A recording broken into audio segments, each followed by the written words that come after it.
Hi అందరికీ welcome to the NMS live క్లాసెస్కి అందరికీ స్వాగతం. సో ఇక్కడైతే మీకు ఈ వీడియోలో అయితే మీకు శాట్ సెక్షన్లో సైన్స్కి సంబంధించి ఈరోజు అయితే ఈ వీడియోలో చెప్పబోతున్నాం. సో 8th క్లాస్ బయాలజీలో ఫస్ట్ లెసన్ ఏదైతే ఉందో సెల్ స్ట్రక్చర్ అండ్ ఫంక్షన్స్ గురించి అయితే వీడియోలో చెప్తున్నాం. సో మీరు ఎవరైనా ఇంగ్లీష్ మీడియం వాళ్ళు ఉంటే సో వీడియో కింద మీరు కామెంట్ పెట్టినట్లయితే నెక్స్ట్ టైం మీకు ఇంగ్లీష్ మీడియంలో వీడియో చేయడం జరుగుతుంది. ప్రజెంట్ అయితే తెలుగు మీడియంతో చేస్తున్నాం, ఒకసారి చూడండి. సో మన 8th క్లాస్ టెక్స్ట్ బుక్లో ఏదైతే ఉందో సెమిస్టర్ 1 ఏదైతే ఉందో అది కంప్లీట్గా మనం చేసుకుని తర్వాత అయితే మనం సెమిస్టర్ 2కి వెళ్దాం. అదేవిధంగా 7th క్లాస్ సైన్స్ కూడా చదువుకోవాలి. సో సంబంధించిన బయాలజీ టాపిక్స్ అన్ని కూడా మీకు సెపరేట్ చేయడం ఇవ్వడం జరిగింది. 7th క్లాస్లో అయితే మీరు how do the new plants arise and food for health and nutrition in organisms, respiration and circulation, soil and water అనేది మీరు బయాలజీ సెక్షన్లో చదువుకోవాల్సి ఉంటుంది. టోటల్గా మన అందరూ తెలుసు నియర్లీ 13 మార్క్స్, నియర్లీ 12 మార్క్స్ అయితే దీని నుండి రావడం జరుగుతుంది. కాబట్టి సో మనం దీన్ని మోస్ట్ ఇంపార్టెంట్గా చూడాలి. సో ఫస్ట్ ఆఫ్ ఆల్ ఇక లెసన్లోకి వెళ్దాం. సో ఫస్ట్ ఆఫ్ ఆల్ చూస్తే ఫస్ట్ ఇంట్రొడక్షన్లో మనకి ఏమీ చెప్పలేదు, కానీ ఒక మాట అయితే చెప్పాడనమాట. సో అవయవాల యొక్క ప్రాథమిక నిర్మాణాత్మక ప్రమాణం అయిన కణం గురించి నేర్చుకుందాం అని అడిగాడు అనమాట. సో ఖచ్చితంగా మనకు అడిగే ప్రశ్న ఏంటంటే ఏదైనా కణజాలం కానివ్వండి, జీవి కానివ్వండి, అవయవం కానివ్వండి, ప్రాథమిక నిర్మాణాత్మక ప్రమాణం ఏది అని అడిగితే మాత్రం కణం అని చెప్తారనమాట. సో ఇంకో మాట చెప్పాలంటే కింద చెప్పడం జరిగిందనమాట, ఇల్లు కట్టేటప్పుడు ఇటుకలను ఒక చోట పేర్చడం ద్వారా ఇల్లు నిర్మిస్తాం కదా, అలాగే కణాలన్నీ కలిస్తేనే ప్రతి జీవి ఏర్పడుతుందని చెప్పాడనమాట. కాబట్టి ఇక్కడ ప్రశ్న మనకి ఎనాలజీలో అడుగుతాడనమాట, ఇల్లు ఇటుక అయితే జీవి డాష్ అని అడుగుతాడనమాట. ఖచ్చితంగా మనం కణము అని చెప్పాల్సి వస్తుంది. కాబట్టి సో ఇటు శాటే కాకుండా మ్యాట్లో కూడా దీని గురించి వచ్చే అవకాశం ఉంటుంది. ఇక కణం ఆవిష్కరణ గురించి చూసినట్లయితే 1665 సంవత్సరంలో రాబర్ట్ హుక్ సూక్ష్మదర్శినితో బెండు ముక్కను పరిశీలించాడు. బెండు అంటే మనకు తెలియాల్సింది ఏంటంటే ఏదైనా ఒక చెట్టు బెరడుని కానీ మనం తీసినట్లయితే ఆ చెట్టు బెరడు కింద లోపల ఉండే మెత్తటి కలపనే మనం బెండు అని పిలుస్తాం అనమాట. సో ఆ బెండుని పల్చగా తరిగి అంటే సన్నగా కట్ చేసి దాన్ని సూక్ష్మదర్శినిలో పరిశీలించాడు అనమాట. అలా పరిశీలించినట్లయితే మీకు చూడొచ్చు కదా, చిన్న చిన్న మనకి ఒక జాలి మాదిరిగా కనిపిస్తుంది, అంటే గదులుగాను అరలుగాను కనిపిస్తున్నట్టు గమనించాడనమాట. నిజానికి తను పరిశోధన చేసింది ఒక ఎండిపోయిన చెట్టు అనమాట, అంటే చనిపోయిన చెట్టు అనమాట. కాబట్టి మనకు కనిపించే ఆ ఇమేజ్ కూడాను నిర్జీవమైన చెట్టుది అని చెప్తాం అనమాట. ఓకేనా. సో ఇది కరెక్ట్గా చూస్తే మనకి తేనెపట్టులా ఉంది అని అంటారు అనమాట. సో కాబట్టి రాబర్ట్ హుక్ పరిశీలించినటువంటి కణజాలము లేదా కణాల నిర్మాణం దేనితో పోల్చారు అని అడగచ్చు, తేనెపట్టు అనమాట. అంతేకాకుండా మొట్టమొదటిసారిగా కణాలని పరిశీలించింది ఎవరైనా అడిగినా కూడా అడగచ్చు. లేదా రాబర్ట్ హుక్ ఏ సంవత్సరంలో బెండుని పరిశీలించి కణాన్ని కనుగొన్నాడు అది కూడా అడగచ్చు. అంటే 3 విధాలుగా ఈ ప్రశ్న అడగొచ్చు అనమాట. ఓకేనా. తర్వాత హుక్ ప్రతి గదిని కణం అని పేరు పెట్టాడనమాట. సో ఇక్కడ మళ్ళీ కణము లేదా సెల్ అనే పదాన్ని వాడిన మొదటి వ్యక్తి ఎవరు అని అడగచ్చు, రాబర్ట్ హుక్ అనమాట. ఓకేనా. అయితే నిజానికి తను పరిశీలన చేసింది ఇంతకు ముందే మనం చెప్పుకున్నాం కదా, చనిపోయిన లేదా ఎండిపోయిన చెట్టులో ఉంది తీశాడనమాట. కాబట్టి నిర్జీవ కణజాలం. అయితే తర్వాత కాలంలో మళ్ళీ కణం గురించి పరిశీలన చేయడానికి దాదాపుగా 150 సంవత్సరాల పాటు పట్టిందనమాట. సో ఇక్కడ కూడా ప్రశ్న, రాబర్ట్ హుక్ పరిశోధన అనంతరం ఎన్ని సంవత్సరాల తర్వాత మళ్ళీ కణాలపైన పరిశోధన ప్రారంభమైందని అడగచ్చు.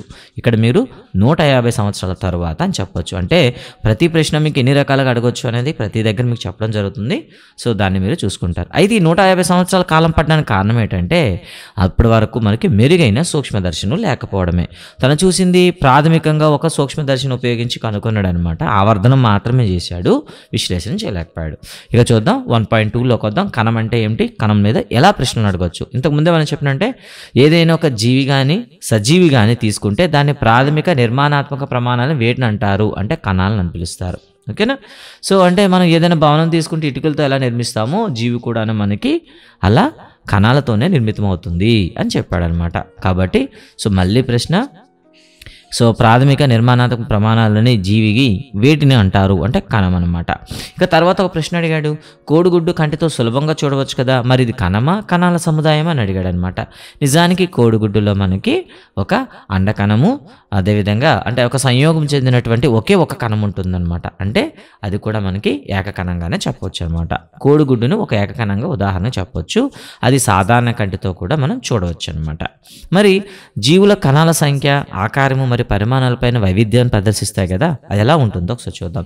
నిజానికి మీరు జీవించి ఉన్న ఒక కణాన్ని కానీ లేదా కణజాలాన్ని కానీ పరిశీలిస్తే మీరు అందులో భాగాలని స్పష్టంగా మీరు చూడలేరు. ఎందుకంటే అంతా కూడా మీకు ట్రాన్స్పరెంట్గా అంటే ఒక గాజు మాదిరిగా ఉంటాయి. అందులో కణాలను మీరు గుర్తించాలంటే కొన్ని కలర్స్ అయితే వాడాల్సి వస్తుంది. వాటిని మనం రంజనాలు అని పిలుస్తాం అనమాట. ఓకేనా, రంజనాలు అందులో వేస్తేనే దాన్ని ఏమంటారంటే కలర్ పిగ్మెంట్ అంటాం కదా. సో కలర్ వేసిన వెంటనే అందులో ఉండే భాగాలన్నీ కూడా మీకు స్పష్టంగా కనిపిస్తాయి అన్నమాట. అంటే కణాల నిర్మాణాన్ని క్షుణ్ణంగా అధ్యయనం చేయడానికి మనం కలపాల్సిన పదార్థాలు ఏమిటి? రంజనాలు అని పిలుస్తాం అనమాట. ఓకేనా, తర్వాత మనం చూద్దాం. మిలియన్ కొద్ది సజీవులు ఉన్నాయి. వాటి ఆకారాలు పరిమాణం కూడా వేరువేరుగా ఉంటాయి.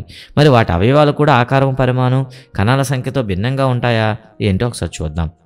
కణాల సంఖ్య సాధారణంగా మనకి జీవులు చూసామనుకోండి, ఒక పొడవుగా ఉండే ఒక చెట్టు ఉండొచ్చు, లేదా ఏనుగు వంటి పెద్ద జంతువును కూడా మీరు చూడొచ్చు. మరి అలాంటి వాటిలో ఎన్ని సంఖ్యలో ఉంటాయి అంటే మిలియన్ ట్రిలియన్లో ఉండవచ్చు అని చెప్తున్నాడు అనమాట. అంటే మానవ దేహం భిన్న ఆకారాలు పరిమాణం గల ట్రిలియన్ కణాలు. ట్రిలియన్ అంటే మనకు తెలియాలి, మనకి 1000 మిలియన్లను ఒక బిలియన్ అంటారు.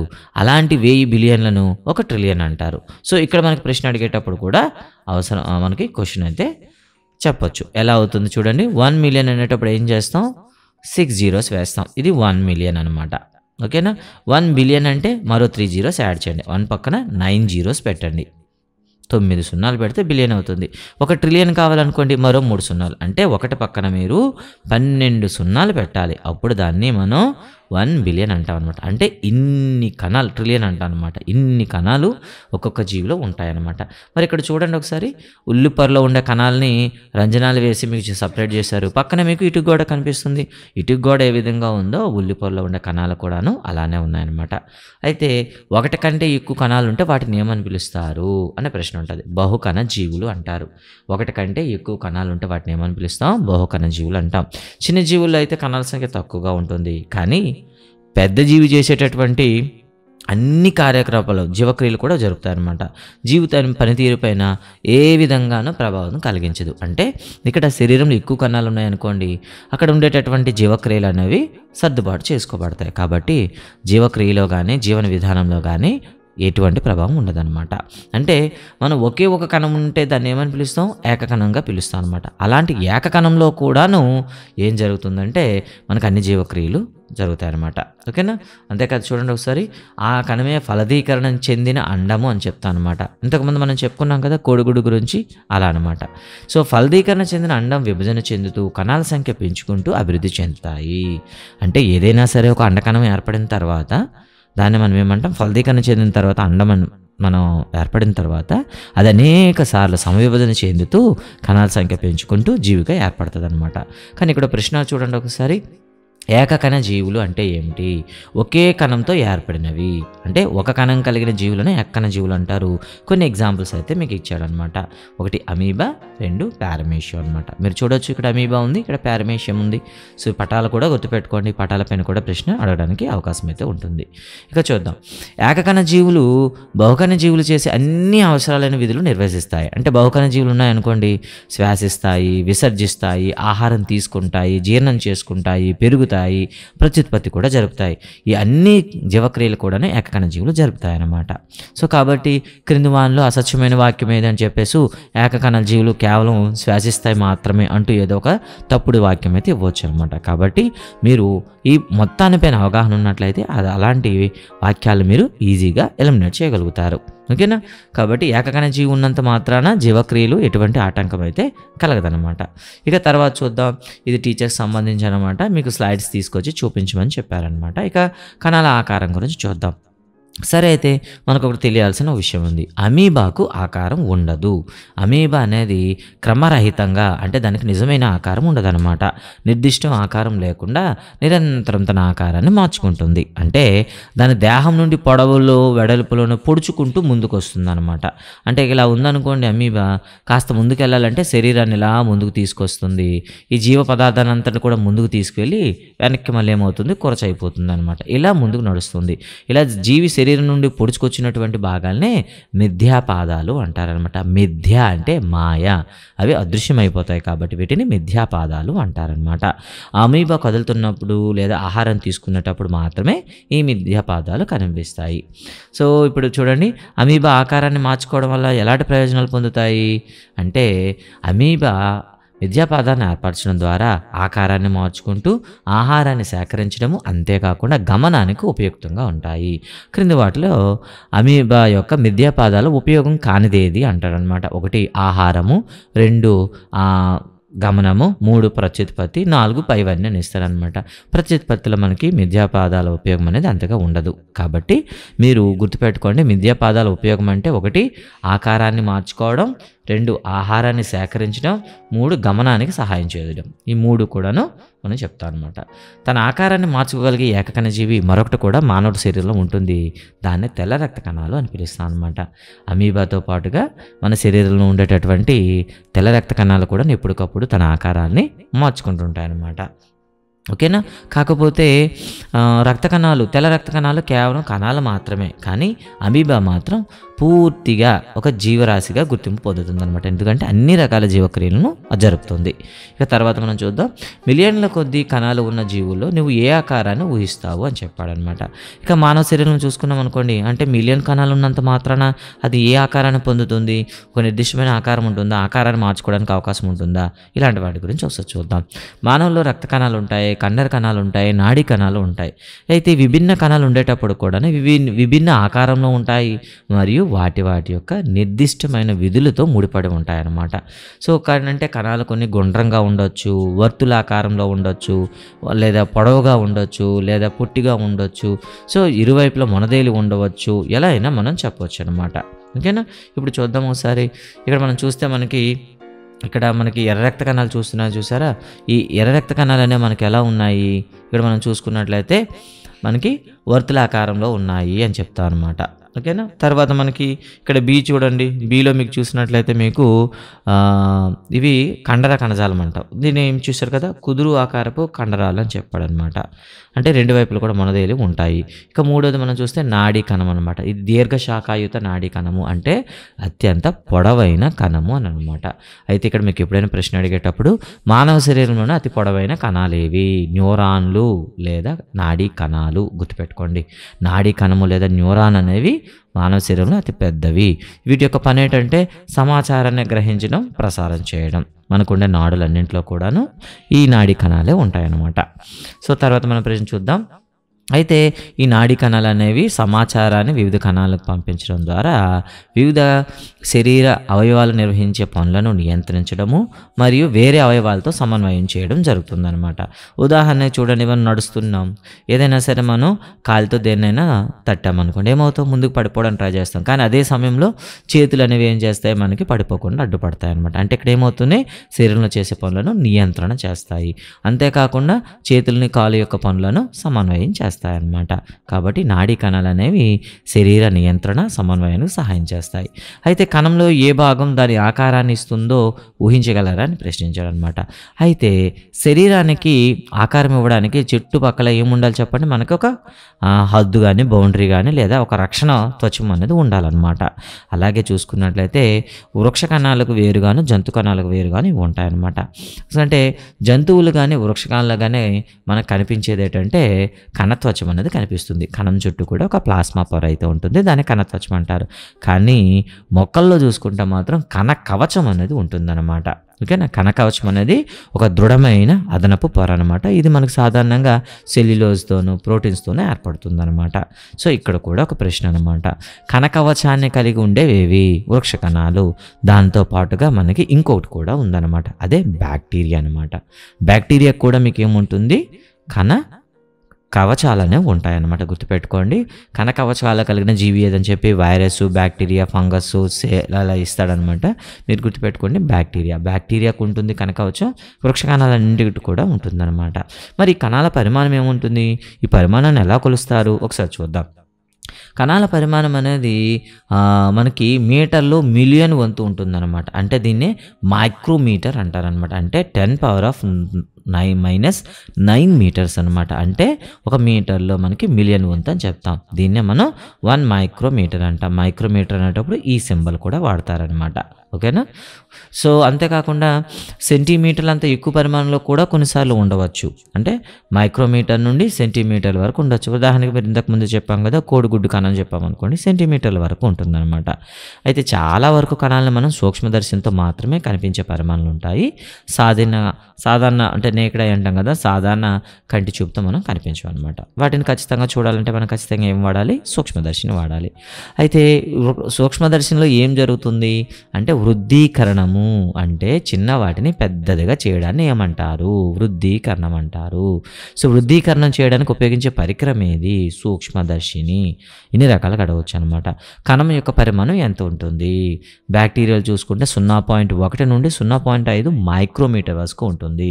సో ఇక్కడ అడిగేటప్పుడు అన్నింటికన్నా పెద్ద కణం ఏది అన్నాడు అనుకోండి, మనకి ఆస్ట్రిచ్ యొక్క గుడ్డు అనమాట, ఉష్ణపక్షి యొక్క గుడ్డు అనమాట. ఇది 170 ఇంటూ 130 సెంటీమీటర్ల పరిమాణంలో ఉంటుందన్నమాట.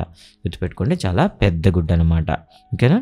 సరే అండి. 170 మిల్లీమీటర్ల నుండి అంటే 17 సెంటీమీటర్ల నుండి 13 సెంటీమీటర్ల వరకు ఉంటుంది. అంటే మీ స్కేల్ ఉంది చూసారా, స్కేల్ సైజులో, అంటే స్కేల్ అనేది మీకు 30 సెంటీమీటర్స్ అంటే చిన్న స్కేల్ మీకు 15 సెంటీమీటర్లు ఉంటుంది కదా, స్కేల్ అంత పరిమాణంలో ఉంటుందన్నమాట. గుర్తుపెట్టుకుంటారు.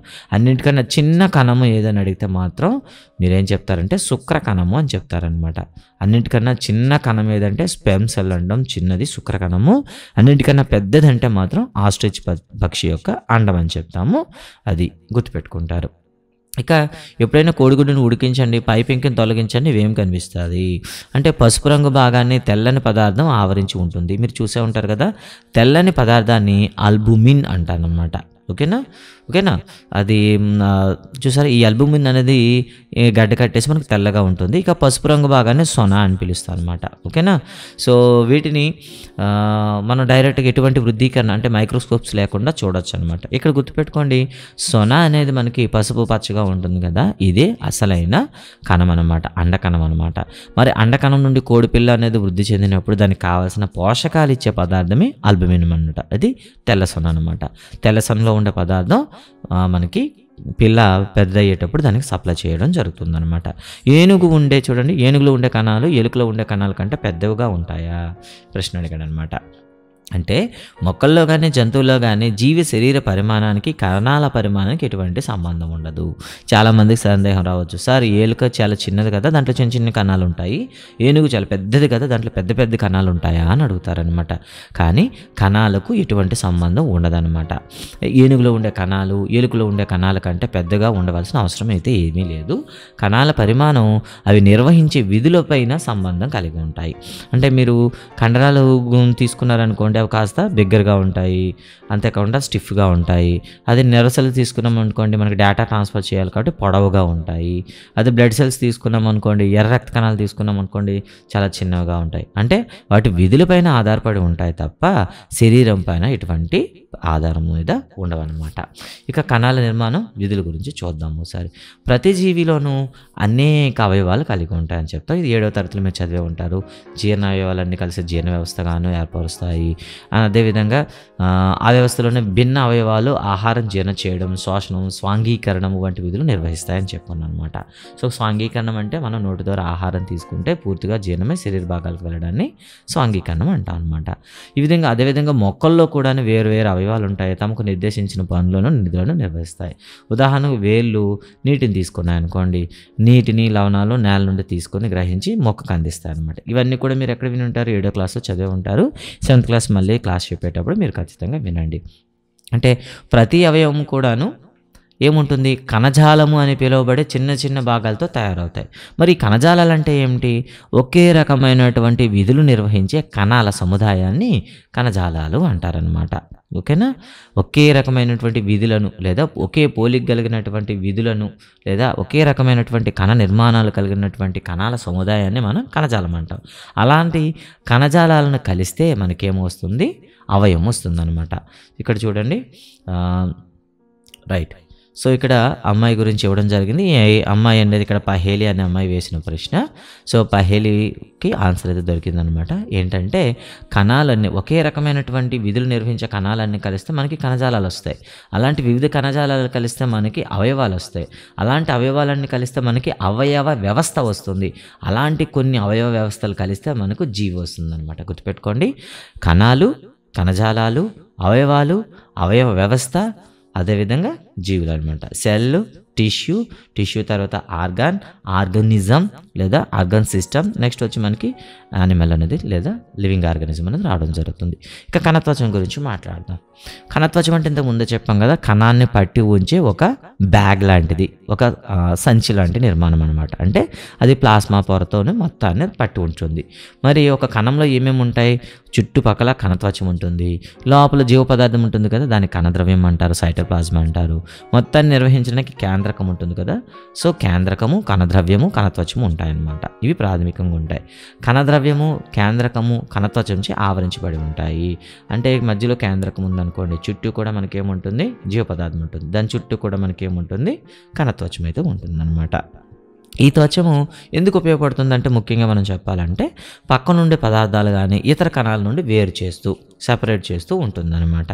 ఉదాహరణకు స్కూల్లో మీరందరూ పుస్తకాలు ఒకే దగ్గర పెట్టేస్తే ఏమవుతుందో చెప్పండి? అన్నీ కూడా కలిసిపోతాయి. అలా కాకుండా ఎవరు బ్యాగుల్లో వారు పెట్టుకున్నారనుకోండి, కలవడానికి అవకాశం ఉండదు కదా. అలానే ఒక కణంలో ఉండే మొత్తం కణద్రవ్యం కానీ కేంద్రకం కానీ పట్టి ఉంచే భాగాన్ని కణత్వచము అని పిలుస్తాం అనమాట. మరి అయితే ఇది ఉంటుంది కానీ ఇందులో చిన్న చిన్న రంధ్రాయుతం అయితే ఉంటుంది, చిన్న చిన్న రంధ్రాలు అయితే ఉంటాయన్నమాట. ఈ రంధ్రాలు ఎందుకు ఉపయోగపడతాయి? అంటే కణద్రవ్యంలోకి లేదా కణం లోపలికి ఆహారం రవాణా చేయడానికి, లోపల తయారైనటువంటి వ్యర్థాలను వెలుపలకు పంపించడానికి సన్నని రంధ్రాలు అయితే ఉంటాయన్నమాట. మరి కణం నందల ప్రాథమిక అంశాలను పరిశీలించడానికి మనం ఏం చేయాలి? సో ముందుగా చూడండి, ఒక ఉల్లిపాయను తీసుకోండి, పింక్ రంగులో ఎండిన పొరను తొలగించండి. అంటే ఉల్లిపాయను చూస్తే పింక్ రంగులో ఒక ఎండిపోయిన పొర ఉంటుంది కదా పైన, దాన్ని తీసేయండి. తెల్లని రసయుత ఉల్లిపాయ పైన మీరు శ్రావణంతో కానీ లేదా మీ చేతిలో కానీ సులభంగా తీయవచ్చు అనమాట. అంటే పల్చని పొర వస్తుంది కదా, దాన్ని మనం వేరు చేయండి. వేరు చేసిన తర్వాత దాన్ని ఏం చేయాలి? ఒక గ్లాస్ లైడ్ పైన ఉంచి నీటి చుక్కలో ఉంచండి. నీటి చుక్కల్లో ఉంచడం వల్ల ఏమవుతుందంటే ఇంకా పొరలుగా అది విడిపోతుంది అనమాట. అలా పొరలుగా విడిపోయేటప్పుడు ఒక బ్లేడ్ సహాయంతో కానీ శ్రావణం సహాయం కానీ ఒక చుక్క మిథైలిన్ బ్లూ వేయాలండి. సో ఇంతకుముందు అడిగారు కదా, మిథైలిన్ బ్లూ అంటే ఏంటి? ఇది ఒక రంజనం అనమాట, కలర్ అనమాట. ఈ కలర్ వేసినప్పుడే మీకు ఏమవుతుందంటే ఆ కణంలోకి ఈ కలర్ అనేది వెళ్ళిపోయి అందులో ఉన్న పార్ట్స్ అన్నీ కూడా క్లియర్గా కనిపిస్తాయి అనమాట. కాబట్టి ఉల్లిపొర ప్రయోగంలో మనం వాడే రంజనం ఏమిటి అంటారు? Methylene blue. గుర్తుపెట్టుకోండి, ఉల్లిపాయ పొరను మనం స్లైడ్ పై చేసే ఎక్స్పెరిమెంట్లో ఉపయోగించే రంజనం ఏది? మిథైలిన్ బ్లూ అనమాట. సో ఈ ఉల్లిపొరల పైన వేసిన తర్వాత మనం ఏం చేస్తాము? కవర్ స్లిప్ కింద ఉన్న గాలి బుడగలు లేకుండా చూసుకోండి. దీన్ని ఒక సూక్ష్మదర్శిలో ఉంచినట్లయితే మీరు ఆ ఫోటో అయితే మీరు చూడవచ్చు, ఇలా కనిపిస్తుంది అనమాట. ఇంతకుముందు మనం వేసాం కదా, ఇటుకలు వంటి నిర్మాణంలో ఉండి మధ్యలో చిన్న ఉంటాయి. సో ఈ ఇటుకలు వంటి నిర్మాణం ఏదైతే ఉందో చూసారా, గదులు వంటి నిర్మాణంలో ఉండే ఈ గదినే మనం ఏమంటామంటే కణత్వచం అని పిలుస్తాము. మధ్యలో ఒక బ్లాక్ స్పాట్ అయితే మీకు కనిపిస్తుంది కదా, దీన్నే మనం కేంద్రకం అంటాము. ఇక లోపల ఉండేటటువంటి లిక్విడ్నే మనం ఏమని పిలుస్తామంటే కణద్రవ్యము అని పిలుస్తాం అన్నమాట. సో ఇక్కడ మనకి ఏంటంటే ఉల్లిపాయ అనేది వృక్షకణం కాబట్టి ఖచ్చితంగా మనకి ఏం కనిపిస్తుంది? కణ కవచం కనిపిస్తుంది అనమాట. అంటే ఒకేసారి మనకి రెండు పల్చని పొరలు అయితే కనిపిస్తాయి అన్నమాట. ఇక తర్వాత మనం చూసుకుంటే, సో కణత్వచానికి మధ్య ఉన్న జిగురు వంటి పదార్థాన్ని మనం ఏమని పిలుస్తాం? కణద్రవ్యం అంటాం అనమాట. సో తర్వాత చూడండి, మొక్కలకు కణకవచం ఎందుకు? జీవులకి అంటే జంతు కణాలకి కణత్వచమే ఉంటుంది, కణకవచం ఉండదని ఇందాక నుండి చెప్తున్నాము. మరి అలాంటప్పుడు మొక్కలకి ఎందుకు కణకవచం అవసరం? మరి జంతువులకు కూడా అవసరమే కదా, ఎందుకు ఉండకూడదు? దానికోసం చూద్దాం. కణత్వచం అనేది కణానికి ఆకారాన్ని ఇస్తుందని మీకు ఇంతవరకు తెలిసింది కదా. కానీ ఆ కణత్వచానికి అదనంగా మొక్కల కణాలకి ఉండే మందమైన వెలుపల పార్ని కణకవచం అంటారనమాట. కణకవచం అనేది ఎందుకు ఉపయోగపడుతుందంటే అదనపు రక్షణ కోసం. అదే జంతువులను చూసామనుకోండి, అంటే మనిషిని మనం చూసుకున్న శరీరాన్ని మొత్తాన్ని కప్పి ఉంచి శరీరాన్ని రక్షించడానికి మనకి ఏముంది? చర్మం అయితే ఉంది. కానీ వృక్షాలకైతే మాత్రం అవి అన్ని రకాల ఒత్తిడిని తట్టుకోవాల్సి ఉంటుంది. కాబట్టి వాటికి ప్రతి కణానికి ఏముంటుంది? ఒక రక్షణ ఇంకా కనకవచం అయితే ఉంటుందన్నమాట.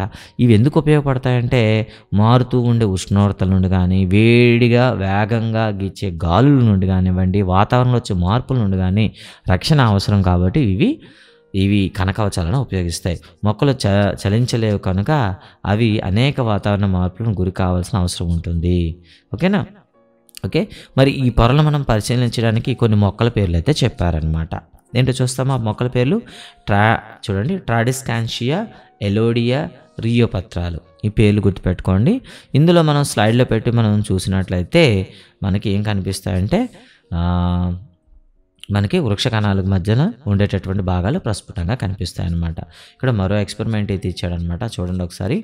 సాధారణంగా మీరు ఇప్పుడు ఏం చేశారు, ఉల్లిపాయ పొరను చూసారు కదా. ఇప్పుడు జంతు కణాల గురించి చూసేటప్పుడు అంటే ఇది చేసేటప్పుడు మన శరీరంలో ఈజీగా కణాలను తీసుకోవడానికి అవకాశం ఉండే ప్రాంతం ఏదంటే బుగ్గ లోపల అనమాట. సో బుగ్గ లోపల మీరు ఏం చేస్తారు, ఒక చిన్న కర్ర పుల్లను తీసుకొని, అంటే ఇక్కడ ఏమి ఇచ్చాడంటే టూత్ పిక్ ఇచ్చాడనమాట. టూత్ పిక్ని మనం మొన విరిచేసి లేదా టూత్ పిక్ని రివర్స్లో పట్టుకొని బొగ్గులో మనం లాగామనుకోండి, ఏమొస్తుంది చెప్పండి? సాధారణంగా మీకు అలా లాస్తే పాచి వస్తుంది. నిజానికి పాచి అంటాం కదా సాధారణంగా, అది కూడా కొన్ని కణాలు అనమాట. ఆ పదార్థాన్ని తీసుకొని ఒక గ్లాస్ స్లైడ్ పైన పెట్టి నీటి చుక్కలు 2 కలిపి ఆ చుక్కల్ని అయోడిన్ చేర్చాలి. గుర్తుపెట్టుకోండి, అయోడిన్ చేర్చాలి. సో ఒకవేళ కానీ అయోడిన్ లేదనుకోండి, మీరు ఏం వాడచ్చు, మిథైలిన్ బ్లూ కూడా వాడచ్చు. చూసుకోండి ఒకసారి. ఉల్లి పొరకైతే మీరు మిథైలిన్ బ్లూ వాడారు, ఇక్కడైతే మనకి నోటిలో బొగ్గలో ఉండే కణాల కోసం అయితే మీరు అయోడిన్ అయినా వాడచ్చు లేదా మిథైలిన్ బ్లూ అయినా వాడచ్చు అనమాట. సో మీరు చేసినట్లయితే మీకు ఏమొస్తుంది, కణత్వచం కానీ కణద్రవ్యము, కేంద్రకాలు మీరు స్పష్టంగా చూడవచ్చు అనమాట. చూసారా ఇలా కనిపిస్తుంది మానవ బుగ్గ కణాలు అయితే. ఓకే, ఇలా మనకి కనిపిస్తాయి అన్నమాట. ఓకే, ఇక కణద్రవ్యం గురించి మాట్లాడదాం. కణద్రవ్యం అంటే ఏం చెప్పాము, కణత్వచానికి లోపల ఉండే జిగురు పదార్థాన్ని ఏమంటారు, కణద్రవ్యం అంటారు. ఇందులో కణానికి అవసరమైనటువంటి భాగాలు అయితే చాలా ఉంటాయన్నమాట. ఇప్పుడు మన శరీరం చూసుకున్నాం అనుకోండి, ఊపిరి పీల్చడానికి ఊపిరితిత్తులు అవసరం, విసర్జించడానికి మూత్రపిండాలు అవసరం, రక్త ప్రసరణకి గుండె అవసరం, ఆలోచించడానికి నాడీ కణాలు బ్రెయిన్ అవసరం. ఇలాగే కణాల్లో కూడాను మన బేసిక్ పాయింట్స్ అవే కాబట్టి వాటిలో కూడా అన్ని రకాల భాగాలు ఉంటాయి. ఉదాహరణకు చూడండి ఒకసారి, వాటిని తీసుకున్న ఆహారాన్ని నుండి శక్తిని ఇవ్వడం కోసము మైటోకాండ్రియా ఉంటుందన్నమాట. ప్రోటీన్లను సంశ్లేషణ చేయడానికి రైజోజోమ్లు, గాల్జీ దేహాలు అనేవి ఉంటాయన్నమాట. ఇవన్నింటినీ కలిపి మనం ఏమంటాం, కణాంగాలు లేదా కణంలో ఉండే ఇతర భాగాలు అని పిలుస్తాము. ఈ కణాంగాలు అనేవి కణద్రవ్యంలో తేలుతూ ఉంటాయన్నమాట. ఓకేనా, వాటిపైన తేలుతూ ఉంటాయి మైటోకాండ్రియా, గాల్జీ దేహాలు అనమాట. ఓకేనా, ఇక కేంద్రకం గురించి మాట్లాడుకుందామండి. జీవకణంలో అతి ముఖ్యమైన భాగం ఏది అన్న కేంద్రకం అనమాట. ఇది గోళాకారంలో ఉంటుంది, ఒక బంతిలా ఉంటుందన్నమాట. కణానికి మధ్యలో ఉంటుంది. సో ఇది రంజనం పొందుతుంది. మనం వేసిన వెంటనే కలర్ని ఇది వేగంగా పొందేస్తుంది. అందువల్ల మనం సూక్ష్మదర్శిని సులభంగా చూడొచ్చు అనమాట. వేగంగా కలర్ని అయితే అది మనకి పొందడం అయితే జరుగుతుంది. కేంద్రకంను కణద్రవ్యం నుండి వేరు చేస్తే ఒక త్వచం అయితే ఉంటుందన్నమాట. దాన్నే మనం ఏమని పిలుస్తామంటే కేంద్రక త్వచము అని పిలుస్తామన్నమాట. అంటే కేంద్రకంను కణద్రవ్యంను వేరు చేసే త్వచాన్ని ఏమంటారు, కేంద్రక త్వచం అంటారు. ఇది గుర్తుపెట్టుకోండి, కేంద్రక త్వచం ఉంటేనే మనకేమవుతుంది, కణంలో క్లియర్గా కేంద్రకం అనేది కనిపిస్తుంది అనమాట. ఒకవేళ అది లేదనుకోండి, సో ఏమవుతుంది చెప్పండి, ఒకవేళ అందులో మిస్ అయింది అనుకోండి, అప్పుడు ఏమవుతుంది చెప్పండి, ఇది కూడా కణజీవ ద్రవ్యంలో కలిసిపోతుంది కదా. అలా ఏదైనా జీవి ఉందా? ఎస్, మనకి బ్యాక్టీరియా అండి. బ్యాక్టీరియాలోకి ఈ కేంద్రక త్వచం ఉండదన్నమాట. అంటే ప్రత్యేకంగా కేంద్రకం అనేది మనకి కనిపించదు అనమాట. కానీ ఈ కేంద్రకం ఏమవుతుంది, కణద్రవ్యంలో కలిసిపోయి ఉంటుంది అనమాట. గుర్తుపెట్టుకుంటారు. ఓకేనా, ఇది కూడా ఏముంటుంది, రంధ్రయుతంగా ఉండి కణద్రవ్యానికి కేంద్రకంలోని పదార్థాలను పరస్పరము రవాణా చేసుకుంటాయి. అంటే కణద్రవ్యం నుండి కేంద్రకం లోపలికి, కేంద్రకం నుండి కణద్రవ్యంలోనికి ఎక్స్చేంజ్ చేసుకోవడానికి కేంద్రక త్వచంలో సన్నని రంధ్రాలు అయితే ఉంటాయన్నమాట. చూడండి, వృద్ధీకరణ సూక్ష్మదర్శిని ఉంటేనే, అంటే హైలీ మ్యాగ్నిఫైడ్ మనకి మైక్రోస్కోప్ ఉపయోగిస్తే మాత్రమే క్లియర్గా వీటిని చూడగలం అన్నమాట. మరి కేంద్రకం చూసాం, కానీ కేంద్రకం లోపల ఇంకేమైనా ఉంటాయా? కణం చూసాం, కణం లోపల కణాంగాలు ఉంటాయి. కేంద్రకం ఉంది, కేంద్రకం లోపల ఏమైనా ఉంటాయా? ఎస్ అండి, కేంద్రకంలో ఉండే పదార్థాన్ని కేంద్రకాంశము అంటారనమాట. ఓకేనా, ఈ కేంద్రకాంశంలో ఏమేమి ఉంటాయో తెలుసా, క్రోమోజోమ్లు ఉంటాయన్నమాట. ఈ క్రోమోజోమ్లు ఎలా ఉంటాయి, సన్నని దారంలా ఇలా ఇలా నులబట్టి ఉంటాయన్నమాట. మరి ఇందులో ఏముంటాయి? ఈ క్రోమోజోము లోపల మనకి జన్యువులు ఉంటాయి. సో జీన్స్ అంటారనమాట.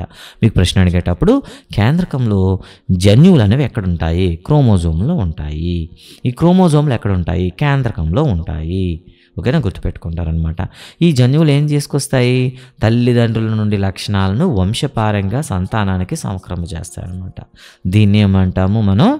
వంశపారంపర్యత అని పిలుస్తాం కదా, అనువంశికత అని పిలుస్తాం అనమాట. అనువంశికత గుర్తుపెట్టుకోండి. అనువంశికత అంటే ఒక జీవి తల్లిదండ్రులు లేదా వాళ్ళ పూర్వీకుల లక్షణాలు అనేవి మనం పొందడం అనమాట. అందుకే మనం పుట్టేటప్పుడు మనకి ఏమంటారు? మన కళ్ళు చూసి అచ్చం నాన్నమ్మ పోలిక, లేదా తాతయ్య పోలిక, లేదా మొహం చూస్తే అమ్మ పోలిక, చెవులు చూస్తే నాన్న పోలిక అంటుంటారు కదా. కారణం ఏంటంటే వారి యొక్కటటువంటి లక్షణాంశాలు ఈ జన్యువుల్లో ఉండే క్రోమోజోముల ద్వారా మనకి రాబడతాయి అన్నమాట. ఓకేనా. సో ఇప్పుడు మనం జీన్స్ గురించి మాట్లాడుకుందాం. జీవుల్లో జన్యువు అనేది అనువంశికతగా ప్రమాణము. అనువంశికత అంటే ఇప్పుడు మీకు చెప్పాం కదా, తల్లిదండ్రుల నుండి పిల్లలకు వంశపారంపర్యంగా లక్షణాలు సంక్రమించడాన్ని ఇది నియంత్రిస్తుంది. దీని అర్థం నీ తల్లిదండ్రుల నుండి కొన్ని లక్షణాలు నీకు సంక్రమించి అని అర్థం. ఒకవేళ నీ తండ్రి గోధుమ రంగు కళ్ళు ఉన్నాడు అనుకుంటే నీకు కూడా గోధుమ రంగు కళ్ళు ఉండవచ్చు. నీ తల్లి జుట్టు ఉంగరాల జుట్టు ఉండొచ్చు అనుకో, ఆ ఉంగరాల జుట్టు నీకు రావచ్చు. చూశారు కదా. ఈ విధంగా తల్లిదండ్రుల యొక్క లక్షణాలు, తాత ముత్తాతల లక్షణాలు మనకు వచ్చి చేరడాన్ని మనం అనువంశికత అంటాం అన్నమాట. ఓకేనా, రైట్. ఇక కేంద్రకంలోనే మనకి వంశపారంపర్యానికి తోడ్పడమే కాకుండా ఆ జీవి యొక్క విధులను నియంత్రించే కేంద్రంలో ఉంటుందన్నమాట. అంటే ఆ జీవిలో ఉండేటటువంటి నియంత్రణ, ఆహార సేకరణ కానివ్వండి, లేదా విసర్జన కానివ్వండి, చలించడం కానివ్వండి, లేకపోతే మొత్తం అది నిర్వహించే అన్ని విధులను నియంత్రించే భాగం కేంద్రకం అనమాట. అందుకే ఇది కేంద్రంగా ఉంటుందన్నమాట. జీవకణంలోని మొత్తం పదార్థం అంతటిని మనం ఏమని పిలుస్తాం? జీవ పదార్థం అని అంటాం. దీన్నే ప్రోటోప్లాజం అంటాం అనమాట. ఇది కణద్రవ్యాన్ని, కేంద్రకాన్ని కలిగి ఉంటుంది. జీవ పదార్థాన్ని కణం యొక్క జీవానికి ఆధారంగా చెప్తాము. చూసారు కదా. ఈ విధంగా మనకి ఏం చెప్తామంటే, ఏదైనా ఒక కణం తీసుకున్నట్లయితే కణంలో ఉండేటటువంటి అన్నింటికీ ఆధారం జీవ పదార్థం అని చెప్తాం అనమాట. ఓకేనా. తర్వాత చూద్దాం, బ్యాక్టీరియా గురించి మాట్లాడుకుందాం. ఇంతకుముందు మీకు చెప్పాం కదా, బ్యాక్టీరియా కణంలో కేంద్రకం బహుకణ జీవుల్లో కేంద్రకం వల్లే బాగా వ్యవస్థీకరణం చెందలేదు. కారణం ఏంటో తెలుసా? దానికి కేంద్రక త్వచం ఉండదు. సో ప్రశ్న, కేంద్రకం ఉంటూ కేంద్రక త్వచం లేనటువంటి జీవి ఏదంటే బ్యాక్టీరియా మీకు చెప్తారనమాట. అంటే కొన్నింట్లో మనకి ఏముంటాయి? కేంద్రక పదార్థాలను కలిగి ఉండే కణాలు ఉంటే వాటిని కేంద్రక పూర్వ కణాలు అంటారనమాట. ఓకేనా. సో చూసారా, అటువంటి కణాలను కలిగి ఉండే జీవులను మనం కేంద్రక పూర్వ జీవులు అని పిలుస్తాము. అంటే చూడండి, క్యారియట్స్ అంటాం అన్నమాట. వీటిని ఏమని పిలుస్తాం? క్యారియట్స్ అంటాం అనమాట. క్యారియట్స్ అంటే మనకి కేంద్రక పూర్వ కణాలు, అంటే కేంద్రకం వంటి కణాలను కలిగి ఉండే జీవులు అనమాట. ఓకేనా. అదే బ్యాక్టీరియా కానివ్వండి, మరియు నీలి ఆకుపచ్చ శైలాలు, ఇవన్నీ మనం చెప్పుకున్నాం. ఇక తర్వాత చూద్దాం, ఉల్లిపొర కణాలు, బుగ్గ కణాలు కేంద్రక త్వచంతో పాటు కూడిన పూర్తిగా వ్యవస్థీకరణ చెందిన కేంద్రకం కలిగి ఉంటుంది. వీటిని నిజ కేంద్రక కణాలు అని పిలుస్తారనమాట. చూసారా, ఇక్కడ కేంద్రక త్వచం లేకుండా కేంద్రకం పదార్థంలోనే కలిసిపోయి ఉంటే, అంటే స్పష్టంగా మనకి కేంద్రకం కనబడదు కాబట్టి మనం ఏమని పిలుస్తాం? ప్రొకారియట్స్ లేదా కేంద్రక పూర్వజీవులు అంటాం. ఖచ్చితంగా కేంద్రక త్వచం ఉంటూ కేంద్రకం సపరేట్గా ప్రస్ఫుటంగా కనిపిస్తూ ఉంటే వాటిని నిజ కేంద్రక జీవులు అంటారు. ఉదాహరణకి బ్యాక్టీరియాలు, నీలి ఆకుపచ్చ శైలాలు తప్పించి మిగతా అన్ని జీవులు అనమాట. చూసారా, ఈ రెండు తప్పించి, అంటే వీటిలోనే మనకి కేంద్రకాంశం అనేది ఉంటుంది, కేంద్రక త్వచం ఉండదన్నమాట. సో వీటిని యూకారియోట్స్ అంటారనమాట. కేంద్రకం ఉంటే స్పష్టంగా కనిపిస్తే, కేంద్రక త్వచం ఉంటే యూకారియోట్స్ అంటారు. కేంద్రక త్వచం కానీ లేకపోతే మనం ప్రొకారియోట్స్ అంటారనమాట. ఇది గుర్తుపెట్టుకుంటారు. ఇక తర్వాత మనం చూసుకున్నట్లయితే సూక్ష్మదర్శినిలో ఉల్లిపొరలో మనం చూసేటప్పుడు మనకి మధ్యలో కొద్ది ఖాళీ ప్లేస్లు అయితే కనిపిస్తుంటాయి అన్నమాట. ఖాళీగా ఉన్న నిర్మాణాలు కనిపిస్తుంటాయి అనమాట. తీసుకున్నట్లయితే అలా ఖాళీగా ఉంటూ మిగతా జీవ పదార్థం ఉంటూ ఒక కేంద్రకం అయితే ఉంటుందన్నమాట. మరి ఖాళీగా ఉండే ప్లేస్ని ఏమని పిలుస్తారంటే రిక్తికలు అని పిలుస్తారనమాట. ఓకేనా. సో ఇవి ఉల్లిపొరల కణంలో వల్లే ఒకటే పెద్దదిగా ఉండవచ్చు, లేదా బొగ్గు కణం వల్లే చిన్న చిన్న రిక్తులు కూడా ఉండవచ్చు. పెద్ద రిక్తికలు వృక్ష కణాల్లో సహజంగా కనిపిస్తాయి. జంతు కణాల్లో రిక్తికలు అనేవి చాలా చిన్నగా ఉంటాయి. కాబట్టి ఇక్కడ ఒక ప్రశ్న అడుగుతానమాట, జీవకణాలలో లేదా కణద్రవ్యంలో కనిపించే ఖాళీ ప్రదేశాల్లో ఉండే కణాంగాలు ఏమిటి, వాటిని ఏమని పిలుస్తారు, రిక్తికలు అని పిలుస్తారనమాట. ఇక మీరు కానీ ట్రాడెన్స్కాన్షియా ఆకుల్లో కానీ మనం చూసినట్లయితే కణద్రవ్యంలో సూక్ష్మంగా వర్ణయుతంగా ఉండే అనేక నిర్మాణాలు, వర్ణము అంటే రంగు అండి, ఏదో ఒక రంగుతో ఉండేటటువంటి కొన్ని కణాలను మనం చూస్తాము అనమాట. వీటిని ఏమంటారంటే ప్లాస్టిడ్స్ అంటారు. అంటే రంగునిచ్చేవి ప్లాస్టిడ్స్ అంటారు అనమాట. అయితే గుర్తుపెట్టుకోండి, రంగు అనగానే మీరు ఏం చెప్తారు, ఆకుపచ్చ రంగు అంటారు. కానీ కొన్ని మీరు పువ్వుల్లో చూడొచ్చు, అలాగే దుంపల్లో చూడొచ్చు. దుంపల్లో చూసామనుకోండి మనకు తెల్లగా ఉంటుంది, ఫ్లవర్స్లో చూస్తే డిఫరెంట్ కలర్స్ ఉంటాయి, ఆకులో చూసామనుకోండి పచ్చగా ఉంటుంది అనమాట. ఓకేనా. ఇప్పుడు చూద్దాం, ఆకుపచ్చని వర్ణదమైనటువంటి పత్రహరితంను కలిగి ఉంటాయి. ఆకులు ఎందుకు పచ్చగా ఉంటాయంటే అందులో పత్రహరితం ఉంటుంది. ఇక్కడ ప్రశ్న, ఆకులు పచ్చగా ఉంటాయి, కారణం ఏమిటి, అందులో పత్రహరితం ఉంటుందన్నమాట. ఓకే. ఈ ఆకుపచ్చని రంగు కూడా ఒక ప్లాస్టిడ్ అని మాత్రం మర్చిపోవద్దు. ఆ ప్లాస్టిడ్ పేరే క్లోరోప్లాస్ట్ అనమాట. ఓకేనా. ప్లాస్టిడ్ ఏంటది, క్లోరోప్లాస్ట్. సో హరిత రేణువులు అనేవి ఏ కణాంగానికి చెందుతాయి, ప్లాస్టిడ్స్. ఓకేనా. సో అవి పత్రాలకు ఆకుపచ్చ రంగును కలిగిస్తాయి. కిరణజన్య సంయోగక్రియ జరగడానికి పత్రంలో ఉండే హరితరేణువులు గల పత్రహరితం కారణమవుతుంది. అంటే సూర్యకాంతి, కార్బన్ డైఆక్సైడ్ని ఉపయోగించి, నీటిని ఉపయోగించి మనకు కావాల్సిన గ్లూకోజ్ తయారు చేస్తాయి. ఈ ప్రక్రియను మనం ఏమంటాం, కిరణజన్య సంయోగక్రియ అని పిలుస్తాం అనమాట. ఇక తర్వాత చూద్దాం, వృక్షకణ జంతువుల మధ్య భేదాలు చెప్తూ కొన్ని ఫోటోలు ఇచ్చాడైతే ఒకసారి చూడండి. ఒకసారి ఇక్కడ మనకేముంది, ఇక్కడ ఇటువైపు లెఫ్ట్ సైడ్ చూసుకున్నట్లయితే వృక్షకణం కనిపిస్తుంది, రైట్ సైడ్ అయితే మీకు జంతు కణం కనిపిస్తుంది. వృక్షకణంలో మీకు డబల్ లేయర్ చూపించాడు, చూసారా, కిందన ఒకటి ఉంది, పైన ఒకటి ఉంది. లోపల ఉండేది కణత్వచము, బయట ఉండేది కనకవచం. అదే జంతువులకి అయితే కేవలం కణత్వచము ఉంటుంది. సో వృక్షకణాల్లో చాలా పెద్దగా ఉంది, జంతు కణాల్లో చాలా చిన్నదిగా ఉంది, రిక్తిక. కేంద్రకం అనేది రెండింటిలో కామన్గా ఉంటుంది, కణద్రవ్యం అనేది రెండింటిలో కామన్గా ఉంటుంది. ఇక అదనంగా మనకి వృక్షకణాల్లో పచ్చగా కనిపిస్తున్నాయి చూసారా, ఇవి హరితరేణువులు అంటారు. ప్లాస్టిడ్స్ అదనంగా ఉంటాయన్నమాట. ఇక్కడ పట్టిక కూడా ఇచ్చాడు, మీరు చూడొచ్చు. కణత్వచము వృక్షకణాలకు ఉంటుంది, ఉంటుంది. కణకవచము వీటికి ఉంటుంది, వీటికి ఉండదు. కేంద్రకము రెండింటికి ఉంటుంది, కేంద్రక త్వచము రెండింటికి ఉంటుంది, కణద్రవ్యము రెండింటికి ఉంటుంది. ప్లాస్టిడ్స్ అనేవి కలర్ సంబంధించిన, వృక్షాలకు మాత్రమే అంటే జంతువులకు ఉండవు. రిక్తికలు రెండింటికి ఉంటాయన్నమాట. సో ఇది కూడా మీకు అడగడానికి అవకాశం ఉంటుంది. ఇదండి ఈ మొత్తం మీద మనం చేసుకున్న పాఠం అనమాట. ఈ పాఠం పైన మీకు కావాల్సిన నోట్స్ అనేది మీకు కింద డిస్క్రిప్షన్లో యాడ్ చేయడం జరుగుతుంది. అంతేకాకుండా ఒక ప్రాక్టీస్ ఎగ్జామ్ కూడా మీకు ఇవ్వడం జరుగుతుంది, వాటిని ప్రాక్టీస్ చేయండి. ఏదైనా సందేహాలు ఉంటే కామెంట్ పెట్టండి. ఎవరైనా ఇంగ్లీష్ మీడియం ఉన్న వాళ్ళు ఇంగ్లీష్ మీడియంలో కూడా ఇదే లెసన్ కావాలనుకున్నా మీరైతే కామెంట్ పెట్టండి, ఖచ్చితంగా మీకు రిప్లై అయితే ఇవ్వడం జరుగుతుంది. Thank you very much. జై హింద్.